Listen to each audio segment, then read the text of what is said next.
একটি ছোট্ট গ্রামে একটি ডাইনি বাস করত।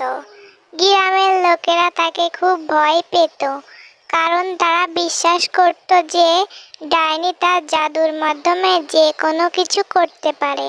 কেউ তার দিকে চোখ তুলেও তাকাতো না, আর কেউ তার বাড়ির পাশ দিয়েও হেঁটে যেত না। কিন্তু গ্রামের ছোট্ট মেয়ে মিনা ছিল একটু ভিন্ন। সে সবসময় ডাইনির গল্প শুনে খুবই কৌতূহলী ছিল।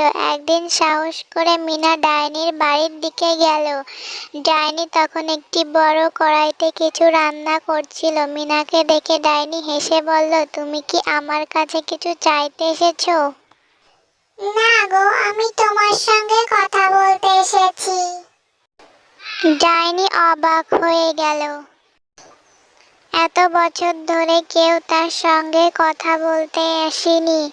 সে মিনাকে ঘরে নিয়ে গল্প করতে লাগলো। ধীরে ধীরে মিনা আর ডাইনি খুবই বন্ধুত্ব হয়ে গেল। মিনার জন্য ডাইনি আর জাদুর ব্যবহার করে সুন্দর ফুলের বাগান বানিয়ে দিল। আর গ্রামের লোকেরা দেখতে পেল যে ডাইনি আসলে অতটাও ভয়ঙ্কর নয়। এরপর থেকে ডাইনি আর একা হয়নি।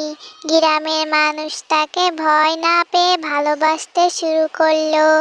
ডাইনি তাদের সাহায্য করত এবং সবাই সুখে শান্তিতে থাকতে লাগলো।